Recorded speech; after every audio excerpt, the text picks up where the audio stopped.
Hello everyone, today's book is called The Boy Who Cried Wolf, written by Miles Kelly and illustrated by Kate Dobney.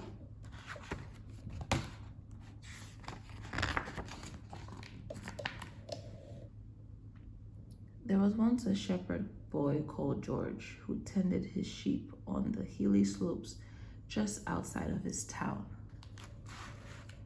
He worked all day by himself and often got lonely and bored with just his flock for company.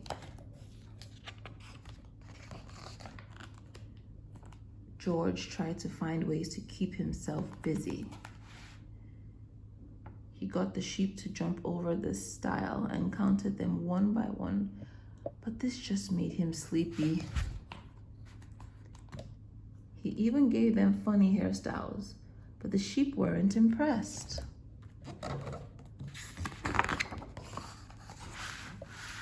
Each morning, George would move the sheep from field to field so that they could graze on the green grass. But it was boring to watch them all eat all day long. He was fed up of having to rescue the silly sheep from hedges and ditches.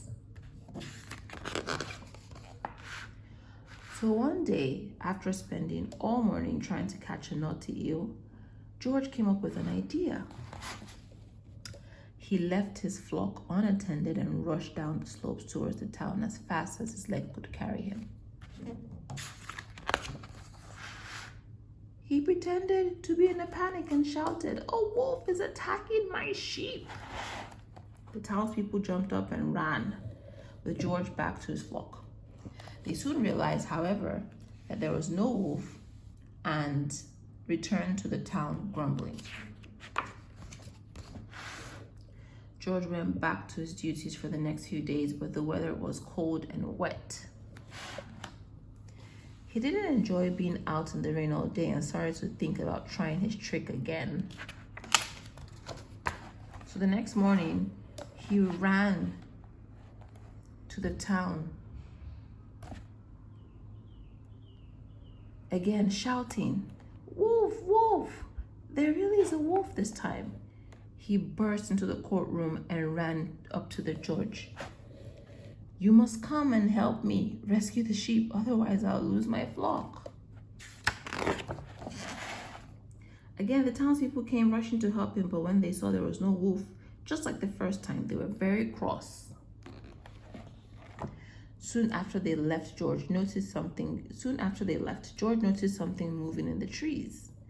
He thought it was his eyes playing tricks, but then he saw a furry body, bright eyes, and sharp teeth.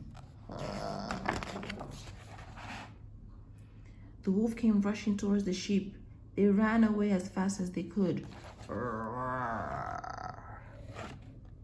George waved his arms and shouted at the wolf to leave, but it was no good. So he turned and ran, crying, "Wolf," in earnest this time.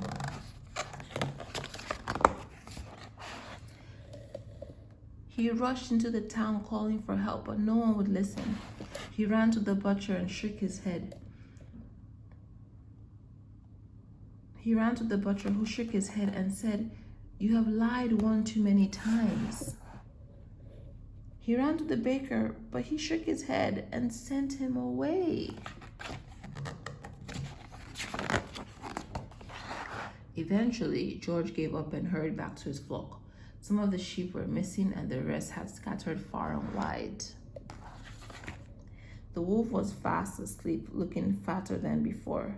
George shouted at the wolf to wake him, and he chased him away at last. The end. It took George all day, all night to gather the rest of his flock. George had learned that a liar will not be believed even when he speaks the truth. Now it's the end. Thanks for watching. See you next time.